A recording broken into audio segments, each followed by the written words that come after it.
Hey, GW coming to you live. A couple of people from work might notice, but I am on vacation. I'm just going to do the home vacation deal.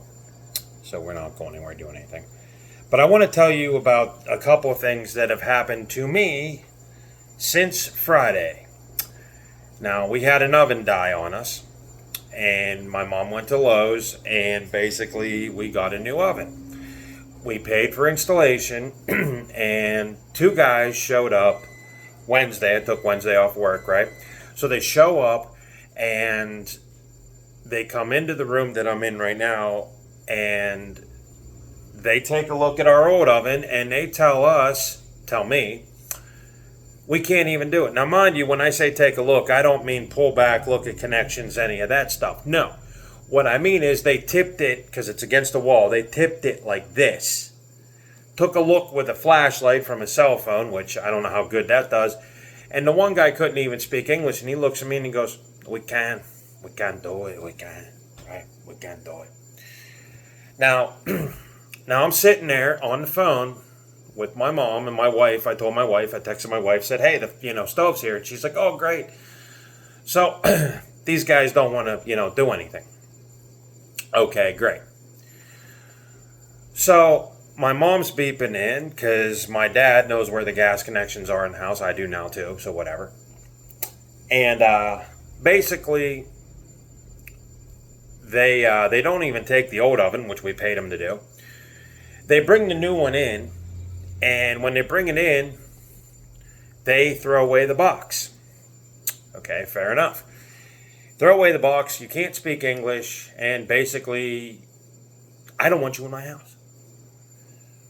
So, then what happens is, as I'm on the phone, I'm on the other side of the house, because they're making all kinds of racket coming in the doors and whatnot. And basically, the guy says, hey, senor, you want me to put that outside? No, how about bring it in? I didn't tell him where to put it. That's on me. Okay, my bad. But I'm on the other side of the room, so I'm talking to two people. And you know how you go like this, the 1 minute sign? So he looks at his buddy and he starts cussing in Spanish or whatever the hell language it is. I don't even know. And he goes, without no box, you can't return. You can't return without no box. And he starts giving me a hand sign. I said, okay. Now, it took me a minute to process what he was just said, because now I'm having three conversations at once. I'm talking to my mother about how they're not doing their job. I'm talking to my wife, telling her the same thing. So I'm constantly hitting flash on the phone. And then the other thing is basically these guys didn't listen. They dropped the oven less than 2 feet away from where I'm standing. So now you go in the kitchen, you got like this much room to walk through everywhere.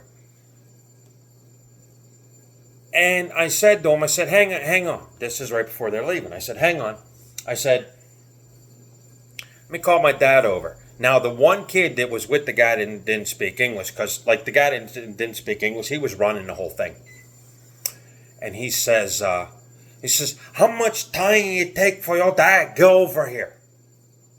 I said, I don't know, 10 minutes. We ain't got that time, man. We need go. Just like that. We need go. I mean, he put his foot down. So now I'm stuck there. So they take off. They don't even give me the connection hose, right? That point. They drive around the block, pull back up. The kid that was with them gives me the hose and says, sorry for your trouble. No, I'm sorry I purchased the stove from Lowe's. That's what I'm sorry about. And I'm sorry that my mother spent the installation money to get them to do it when these people don't want to do anything. Now, on the flip side, we had... I don't want to say this lightly. We've had a crew from Anderson's Windows that didn't speak hardly English. And you know what? They busted their tail. They did a goddamn good job. They really did. And I don't know. I don't know what happened. So then, fast forward to Saturday. My dad comes over. We're going to hook the stove up. They gave us the wrong connections. So we have to go down. Luckily, we got a hardware store, fixed it right up. We took it out in probably half the time, and we put the new one back in. And it was a little bit of a pain, but you know what, Dad and I got it. And it was a mess that should have been averted, because, if I would have known that was the kind of service I was going to get, then I wouldn't even have bothered. Now, my wife had the forethought to look up at Lowe's, look at some of the reviews for their installations, and 99% of them are the same thing that I just told you. And then there's always a letter from the owner or a message back saying, we'll try to improve. But here's the thing, I get it. If you get the right crew and you get them dedicated, yes, they will do it. But if you get somebody like we had, 2 people that have already made up their mind before they got out of the truck not to work, that's not good for business. It's not good for service. It's not good for anybody. Mindless to say that up until Saturday, now mind you, they delivered it Wednesday, so Thursday, Friday, and Saturday morning, we had to work around this thing in the kitchen less than 2 feet behind me. So that was a big to-do. And let's see, what else? I just watched, as you can tell on the shirt, if you're a Postal fan, I watched the documentary, Postal, The Legacy Fortold. I just watched that this morning, and I got to tell you guys, it is amazing. I think it'll be on Prime Video or somewhere later on, or maybe coming soon. I'm not sure. But if you haven't, or you don't know anything about Postal, look it up. It was the first game that was outright called out by the FBI. It spawned a sequel, the worst game of anything. But gamers found it to be fun. A lot of people projected that it glorified violence. You know what? And it doesn't. It doesn't. Because my whole take on the thing is, not just Postal, but in violent games in general, is it's a game. Right? It's a game. It's not real life. Only psychos attribute that to real life. And then you get the school shootings and whatnot. I mean, look at Ready or Not. Let's just take a look at that game for a minute. Came out, PC, a couple years ago. It just got a home console release. I have it. It has one of the most controversial levels of any video game called Elephant. And you play as the good guys. You play as a SWAT team. It's very addictive, very, very good. But at the end, it's a game. These are not real people. And it was actually pretty neat because it tells you that Doom came out at the same time, and Doom had way more graphic violence on it than Postal did. Postal was just an overhead view of a guy running around just going nuts, killing everybody. But it was done in a very dark comedy sort of way, and the FBI blew it up, and you see both perspectives of it. And that's what I like about the documentary. It doesn't say, hey, our game's right and everybody else is wrong. But they did make a sequel to it. And I remember buying that game, and I never did get it because I never understood the Postal franchise. I never understood, how, like in number 2, you're supposed to go to the store and, I forget what, maybe get milk or something, right? But every time you tried to just do that little goal, you would end up in shootouts that rival any action 80s flick, right? 80s action flick. And I never understood, and I thought it was stupid because I'm like, okay, I can't do the basic thing. Then I started looking into it, and I'm like, oh, that's what you're supposed to do, duh. And then, of course, if you're a film buff, then you know that Uwe Boll came out with one of the worst movies in history with the Postal movie starring Zach Ward.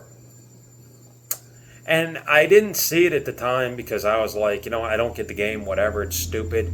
But I like the movie. In fact, I think I did a movie review on it. It's just crazy satire, offensive satire, and it works. And it works good.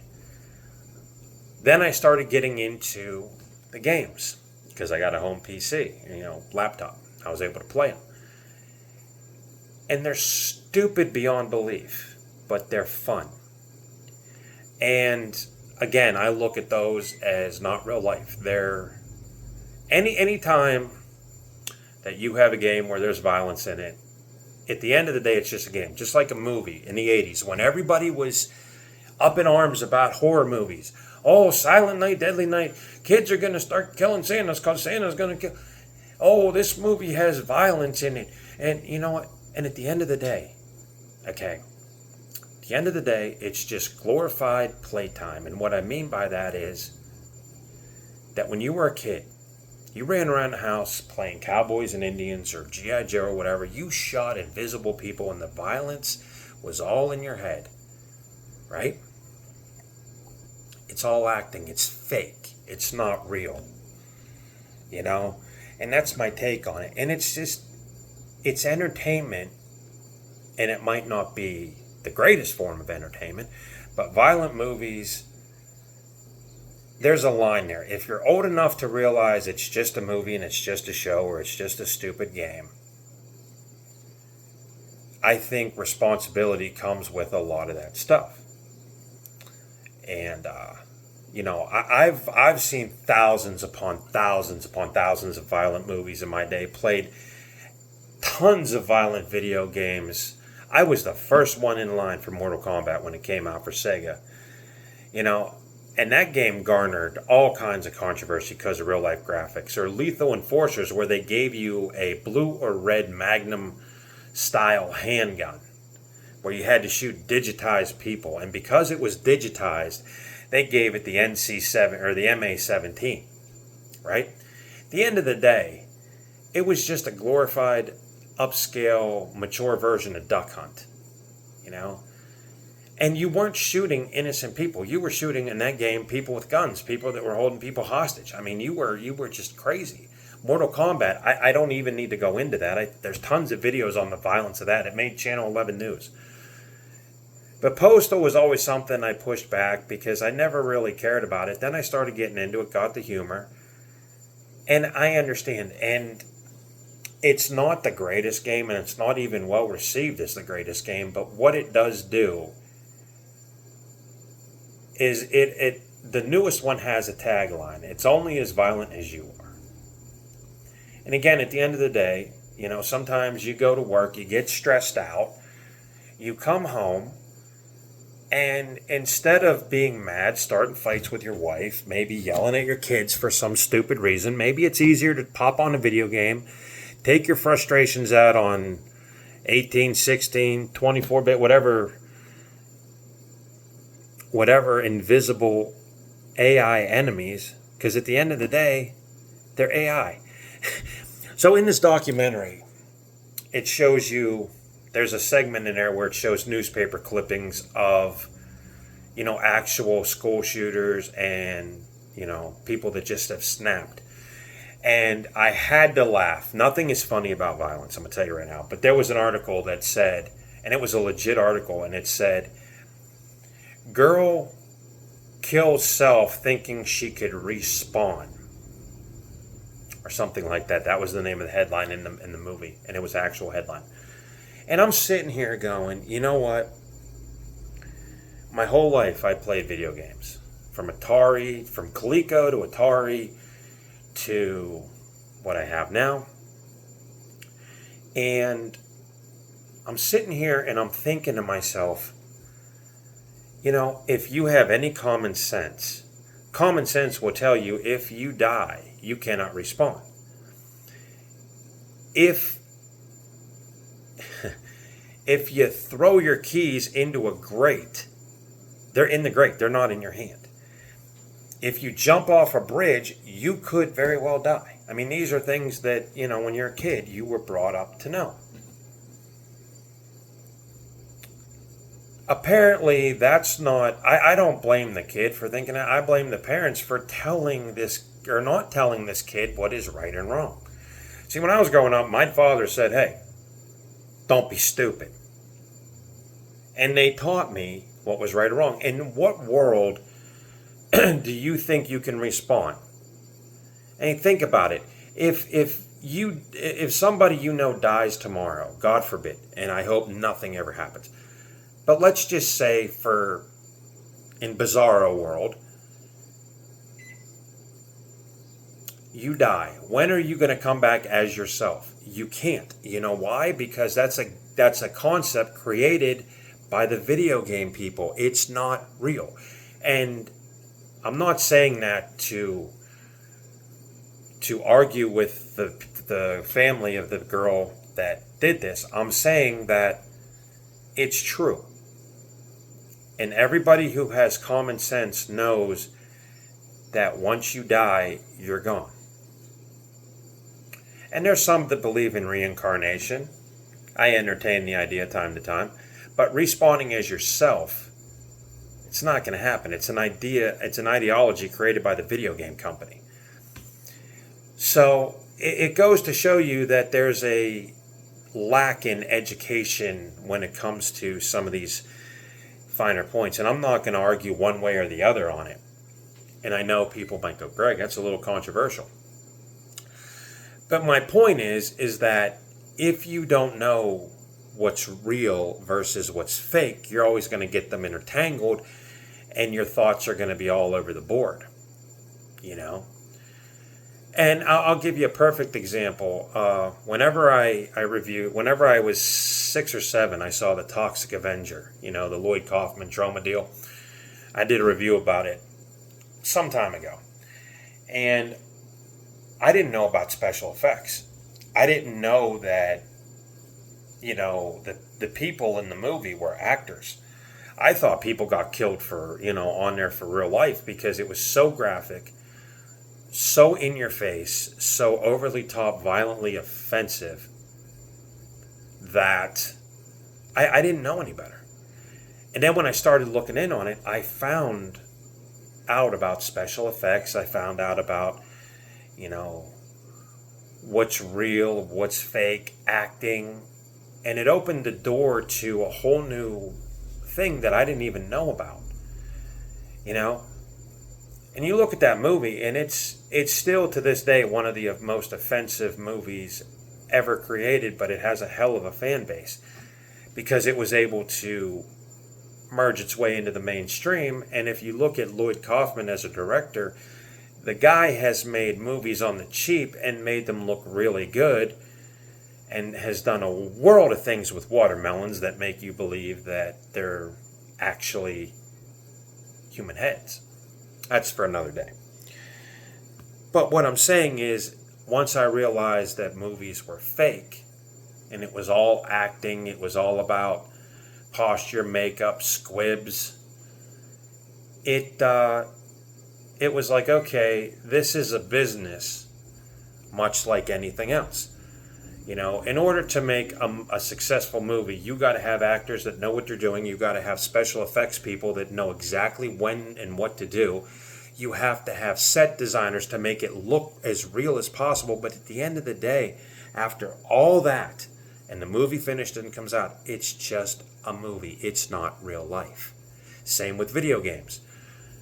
You know, I can remember when The Last of Us 2 came out, and everybody was like, oh, they killed Joel, you know, and they were acting like Joel was a real person.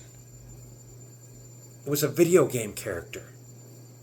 You know, yes, you have a little bit of emotional attachment because you like him and you can relate to him just a tad. At the end of the day, he's not flesh and blood. So this whole argument about video game violence is just laughable to me because people who don't know no better actually take it up and do dumb things. And there was a slight correlation between video game violence and people going nuts. But again, at the end of the movie, and if you read anything about it, they can't prove one way or the other that violent video games make psychopaths. It's going to be going on forever. But as Congress and the government, it's easy to blame things because of what they see. Now, also in the movie, what I do like about it is when Mortal Kombat came out, there were two senators, Cole and Lieberman, who attacked video games viciously. And you get to see some of the footage. You also get to see Postal creator Vince Desi on his side. And from an entrepreneur standpoint, you see him, you know, start out, and he worked for Atari, and he worked for Commodore. He was making, you know, Sesame Street games. And then once he came up with the Postal game on his own, you saw him and how he dealt with things. You also saw the movie, a little segment on the movie with Uwe Boll, and you also get to see a lot of news clippings. And it's a very interesting documentary because, like I said, it doesn't show one side or the other. It's just, hey, this is what happened. We're not sugarcoating it. This is from their standpoint. This is from our standpoint. So this t-shirt is actually from Postal 4. And once I had got my PlayStation and watched the movie, I was like, oh, let's try Postal 4. And I saw it got really bad reviews. It also goes into the horrible production of Postal 3, which I actually played, completed, and read the history about it. It's something that I do not think happened to any other video game in the industry. Running with Scissors actually disowned it and said, look, it's so bad, we don't even want it. But they did fix it. It plays okay on Steam, but you got to have the right computer to do it. But Postal 4, if you look at it, is a rehash of Postal 2, where this guy gets into all kinds of crazy stuff. And the Postal dude in general is just a guy that I think in the movie sums it up best, where he's just a guy trying to do the right thing that gets roped into doing anything and then has to deal with the consequences and goes a little bit crazy. And what other movie did that never garnered any controversy, and they probably could have got away with making a game about it, which still wouldn't have gotten any controversy? Anybody know? Falling Down with Michael Douglas. Take a look at that film. That's about a guy who snaps on the hottest day, I believe, in LA and goes nuts. And the movie received all kinds of glowing reviews. You make a video game of it, my God, does it get trashed. But then again, it's funny because you look at Postal 1 and you go back and you go, yeah, this is really stupidly violent, but it's not graphic. It's 8 or 16-bit characters. And it was just, it's a very good documentary. I didn't mean to spend this much time on it, but so I put on my Postal shirt, running with scissors, because hey, why not? But as far as violence in the real world, there is no excuse for doing any of that crap. And if you look through history, it's just people snapping left and right. I don't condone it. And I'm living proof that if violent movies made serial killers, I'd be dead 17 times over, if not more. I'd be electrocuted in the electric chair 28 million times. But I understand it also as a parent that, if your kid is going to play Call of Duty or Postal or something, you sit them down and you say, look, it's a video game. Got to be responsible. And there's a million people out there that I don't know what happens to their brain. If you're going to watch an R-rated movie or if you're going to play a very violent video game, at the end of the day, realize it's all make-believe. That it's not real. Do you know what I'm saying? So I had that. I got that going on. And then, of course, my Xbox died. We had a really wicked storm here, and we had some heavy cracks of lightning going on. And one of them surged my Xbox, so now I got to go buy a new one. Yay! So, it's been one thing after another here. But I just wanted to keep you up to date, tell you I watched that movie. So I do have I have a week off, so I might watch some other stuff. That movie Sinners is actually on HBO Max. I might check that out. I got Final Destination I'm going to check out too. Everybody's psyched about that one. My wife loves those films, so we'll be covering that. And again, it's all kinds of crazy around here.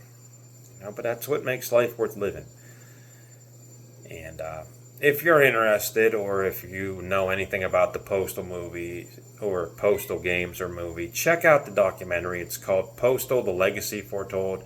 As I said, it would be premiering on, I think, Amazon Prime later on. I'm not sure. Definitely look into it. And in dealing, this is just a sidebar. I ordered this t-shirt from Running with Scissors. And I know I said this before. And I contacted Vince and I said, hey, I said, he sent me the wrong size. Within 2 minutes, not even, maybe a minute and a half, he writes back and he says, dude, I am so sorry. He says, we'll ship the other one out to you. You ship me the new one back. Okay, no problem. And I mailed him back the old one. He mailed me this, expedited shipping, and it was just like, whoa. Then he writes me a follow-up message. He said, hey, Greg, just wanted to make sure everything was all good. And I said, yeah. And in communication, that small communication I had with him, he seemed like one of those people like my wife with a big heart and willing to do anything, bend over backwards, and is very grateful. And all I'm telling you is that any time, or at least that time that I dealt with running with scissors, they were very, very, very appreciative of not only my purchase, but as me being a Postal fan, that they actually, it seemed like they were really good people. And I hope they come out with a Postal 5. And those of you who have Xbox, I'm sorry to tell you that Microsoft will not allow Postal on their platforms due to the content and everything else. PlayStation is where it's at, guys. So if you have a PS5, you're looking to play something where you're interested in the Postal games, and you know what? If you play number 4, use a bunch of cheats. It's fun as hell. But yeah, they were really good people. So I just wanted to pass that along and just give you that update. In the meantime, I'm going to enjoy my vacation. Hopefully everything's calmed down, everything's good. We can handle some problems, and we'll watch some more movies. Thank you for watching.